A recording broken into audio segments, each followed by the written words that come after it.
Today we're going to talk about multiplying and dividing decimals. When multiplying decimals, I ignore that I have decimals in my numbers and I multiply as I normally would with whole numbers. And then when I've multiplied and I've gotten my product, I can count how many numbers are behind the decimal. Then I can start at the right of my answer and move to the left to plot my decimal. Let's look at some examples.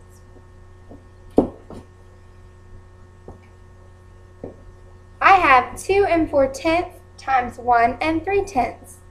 I'm going to multiply like it's just 24 times 13. I'm not even going to worry about that I have decimals yet. 4 times 3 we know is 12. 2 times 3 is 6 plus 1 is 7. Now I'm going to multiply by my ones place. I'm going to put a 0. 4 times 1 is 4. 2 times 1 is 2. Now I'm going to add them to find my product. 2 plus 0 is 2. 7 plus 4. And 1 plus 2. Now, this is the part where I need to count how many places are behind my decimal point. Here I have 1 space. Here I have 1 space. We know 1 plus 1 is 2, so now I'll start at the right of my number and go 1, 2 places. My answer is 3 12/100. Let's look at the next example. I have 7 20/100 times 4/10.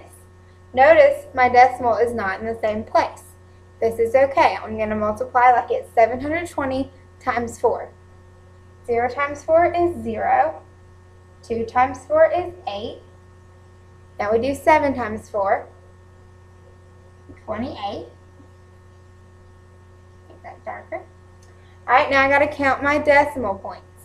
I have 1, 2 behind the decimal plus 1 behind the decimal.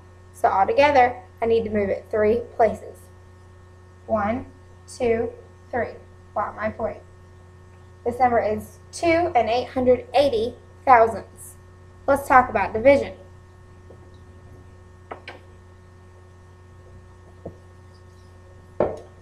Alright, I move the decimal in the divisor to the right until it becomes a whole number.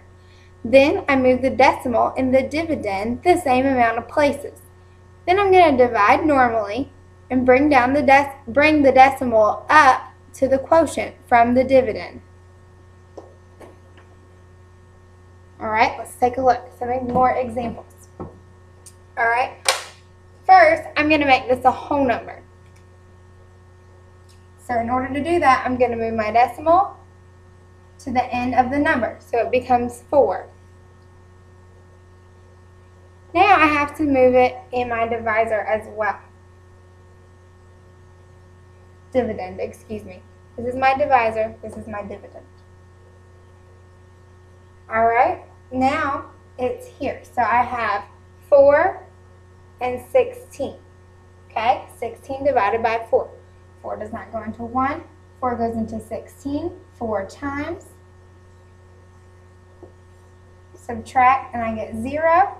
Now, like I said, I'm going to bring it straight up to the quotient. So this is whole number 4. Let's look at the next one. In order to make this 2 a whole number, I have to move my decimal to the end. Now I have to move it the same amount of places. I moved it 1 place to the right over here. I have to move it 1 place to the right over here. Okay? Now I can divide normally. 2 goes into 2 1 time. 2 goes into 6 3 times.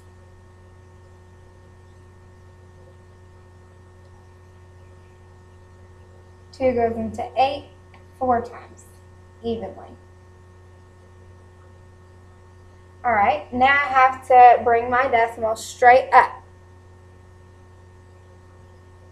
This is 13 4/10.